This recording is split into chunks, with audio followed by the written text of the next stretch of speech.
Hello, my friends. Hello, it's Matthew Street. Welcome to my channel. And as always, I truly appreciate you being here. And folks, 60 years ago, I can't even believe I'm saying those words. 60 years ago. Not just a half a century, 50 years ago, 10 years beyond that. We're at the 60-year mark. Can you believe it? Where the Beatles' East Coast invasion occurred. When it occurred, I can't believe it. Folks, 60 years ago, here are the Beatles arriving February 7th, 1964, on a Boeing 707 Pan Am Flight 101 to JFK Airport, New York City, Queens, at 1:20 p.m. in the afternoon. Folks, an event in history, music history, that will forever be remembered, and it will never be challenged or topped or equaled ever again when this occurred. Because, folks, for the next 10 days after February 7th, 1964, the Beatles not only captivated America, captured us, the youth, and our attention, they conquered the world at that moment. Everything changed in a flash of an eye at that moment when the Beatles arrived into America. And I say that because nobody watching this, nobody who was around then, first generation fans, people like me who were alive when the Beatles arrived here on our shores, but all of you that are younger than 1964, that were born after 1964, everyone watching this, your life would never be the same again after the Beatles arrived. You can look at the lineage. I'm sure if the Beatles never existed, if this event never occurred, you would not be who you are right now. Something would be a little bit different. Something would be off. You know what I'm saying? So everybody, it's not just me being, I was alive then. No, we're all equal, folks. We all have equal part of this excitement, of this event, because every one of us was changed, altered, or would forever be different because of that single event.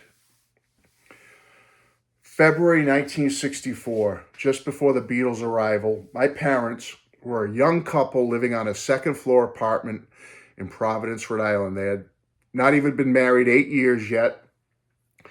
They lived above my maternal grandparents on a second-floor apartment, very modest apartment. My mom's parents were Italian immigrants. They were a first generation to arrive in this country in the early 20th century. I think my grandfather arrived around 1906. Grandmother arrived 1910 or so. And my mom and her two older brothers, the two older brothers were born in the 1920s. My mom was born 1931. She was the youngest of the three.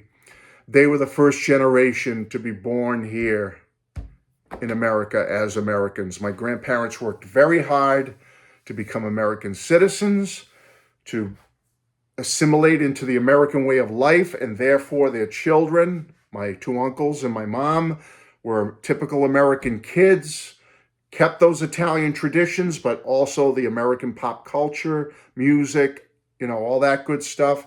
Especially my mom, in the 40s, being into the music of the 40s and then the 50s and all that stuff. So by the time the early 60s came around, and she's married now to my dad 7 years or so, 1964,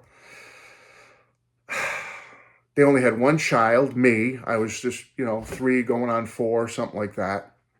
And my mom was due for my brother later in 1964, my first younger brother. And I always ask myself, why? Why did they decide to buy this album for me? I've always told you the story. They bought me this album, and then later in the year, they bought the Hard Day's Night soundtrack. And I always wondered why. What led them to buy this album, which came out January of 64, 60 years ago? Why did they do it? And I asked my dad that question once. I said, Dad, why? What was the impetus for you buying me those records, your young son, so I could bounce on my little toy spring-loaded Pinto pony horse in the living room up in that second-floor apartment to Beatles songs over and over and over? And he said, there was just such this coming into February of 64, he said there was such hoopla and excitement surrounding the Beatles, this band from Liverpool, England, that they just were taken with it. Because I had three older cousins. I had a 12-year-old boy, older cousin, and his two younger brothers, an 8-year-old and a 5-year-old. They lived in Providence as well with my aunt and uncle. So they were at that age, especially the older 12-year-old. He was into the Beatles' arrival, Beatlemania. He was buying the stuff. Later through the 60s, he bought all the albums and everything. He was really into it. And so were his two younger brothers looking up to him. And my parents saw the hoopla and the excitement of my cousins, my older cousins, and other children in the family and children of friends of the family. They saw the excitement of these kids and what the Beatles were doing and the excitement about their arrival. And so my dad said, we just decided, it's kind of like, how you have kids or grandkids, if you do, and it makes you feel more comfortable going into a toy store, going to that cotton candy line to get the cotton candy, or the candy store when you have your kids and your grandkids, because you're doing it for them. Like you feel like, well, yeah, I'm here in the toy store buying the new latest toy trend, but I'm doing it for my grandkids, for my kids, so they can play with it and have it and whatnot, and I can enjoy it too, and I have an excuse because I have kids and grandkids. Well, the way he expressed it to me, that's what it was like with the Beatles. It's like, yeah, we were a little too old in our early 30s to be getting into Beatlemania and being Beatlemaniacs.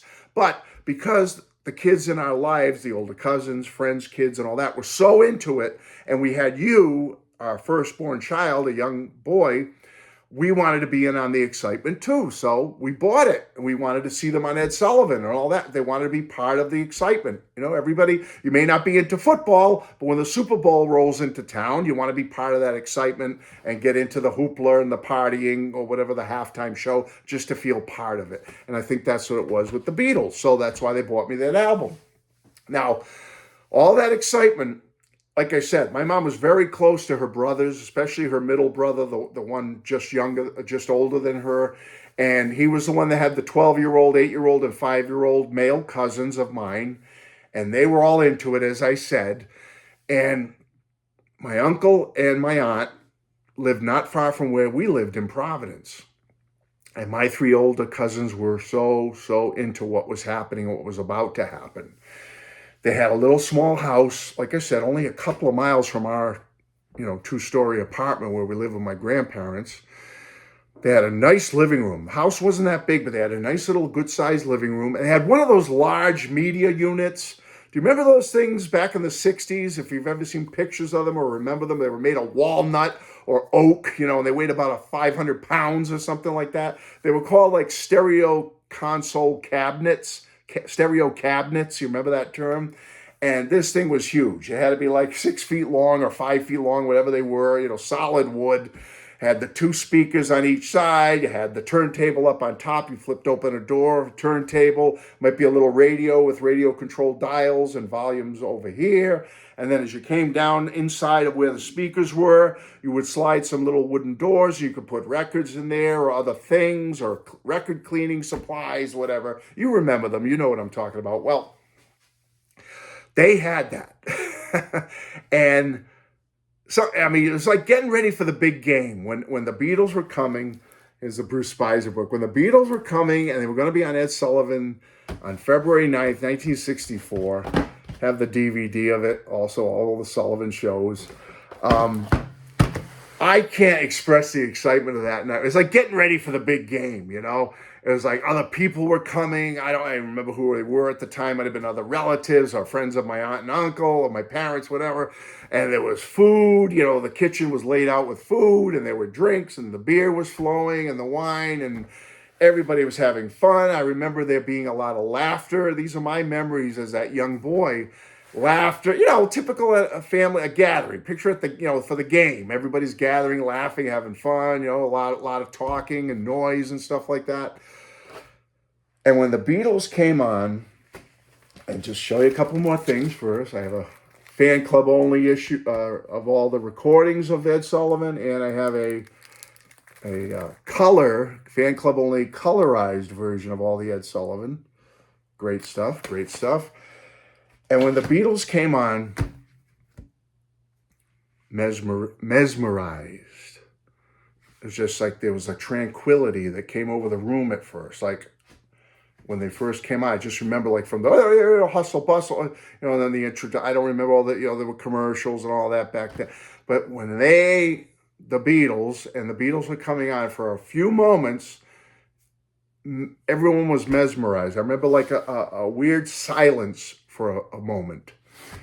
Almost like, and the audience is going nuts. You remember all the ruckus in the audience. And it was almost like, I get the feeling like people were like in their minds saying, who are these guys causing all this ruckus and getting all this attention? What? I mean, and the adults, some of them are like, had to be like funny, scoffing at the Beatles, like, come on, look at the hair, that kind of stuff. Some thought it was funny. People were laughing and stuff. When things started, after that initial shock, people started to laugh a little bit, like all the hair, scoffing at them and stuff. Some of them liked. I remember some of the adults liking the music and getting into the music a little bit. But the kids, I can tell you one thing, just observing my cousins and the other kids that were there that night, they loved it. You could just tell they were just so taken with the image of the Beatles on that stage and those arrows pointing into them. First arrival in America, a couple of DVDs. I'm just sticking in a few things here and there, folks. U.S. visit, first visit. The kids were so lasered onto what was happening on that screen.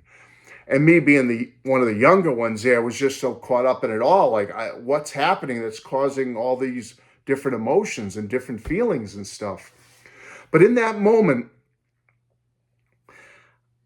I don't know if I knew it at the time, but looking back on it, that moment when the Beatles arrived, and then later, they played the Washington Coliseum concert. I have one colorized.